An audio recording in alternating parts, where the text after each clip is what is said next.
Employees provident fund organization EPFO మరోసారి కీలక నిర్ణయం తీసుకుంది. ఉద్యోగులకు శుభవార్త చెప్పనుంది.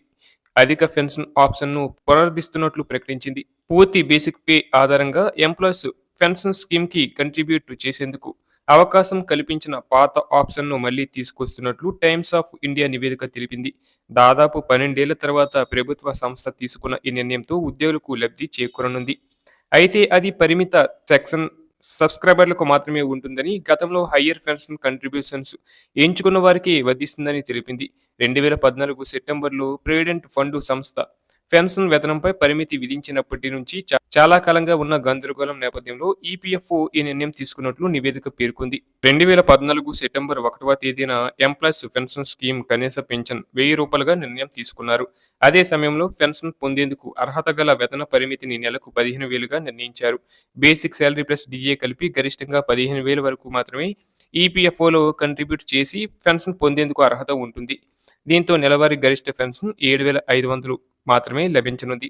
అలాగే కొత్తగా ఉద్యోగంలో చేరిన వారు బేసిక్ శాలరీ డిఏ 15,000కు పైన ఉంటే వారు తమ పూర్తి బేసిక్ పే ఆధారంగా పెన్షన్ పొందేందుకు అవకాశం ఉండదు. దీంతో వారు అధిక పెన్షన్ పొందలేకపోతున్నారు. ఇక వేతన పరిమితి విధించినప్పటికీ 2014 సెప్టెంబర్ 1కి ముందు తమ పూర్తి బేసిక్ వేతనాలు ప్లస్ డిఏ ఆధారంగా కంట్రిబ్యూట్ చేసి అధిక పెన్షన్ పొందేందుకు ఆప్షన్ ఉండేది. సాధారణంగా ఈ ఆప్షన్ అనేది పబ్లిక్ సెక్టర్ కంపెనీల ఉద్యోగులు ఎంచుకునేవారు అధిక మొత్తంలో కంట్రిబ్యూట్ చేసేవారు. ఈ కారణంగా చాలా మంది ఉద్యోగులు అధిక పెన్షన్ పొందారు. తమ బేసిక్ శాలరీలో దాదాపు సగం శాలరీ పెన్షన్గా అందుకున్నారు. అయితే 2014 సెప్టెంబర్ 1 నుంచి పెన్షన్ పొందే శాలరీ పరిమితిని 15,000గా నిర్ణయించడంతో హయ్యర్ కంట్రిబ్యూషన్ ఆప్షన్ నిలిపివేశారు. దీంతో అప్పటికే హయ్యర్ కంట్రిబ్యూషన్ ఆప్షన్ ఎంచుకున్న ఉద్యోగుల్లో గందరగోళం నెలకొంది.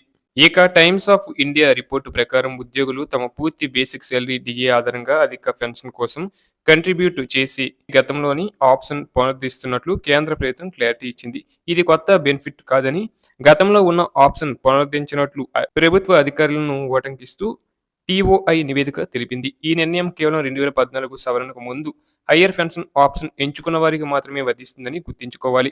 ఈపీఎఫ్ఓలోని సబ్స్క్రైబర్లు అందరికీ ఆటోమేటిక్గా వర్తించదు. అధిక మొత్తంలో కంట్రిబ్యూట్ చేస్తామని అంగీకారం తెలిపే వారికే వర్తిస్తుంది. అలాగే తమ కంపెనీ యాజమాన్యం ఆమోదం లేకుండా ఉద్యోగి ఒక్కడే ఈ నిర్ణయం తీసుకోవడానికి లేదు.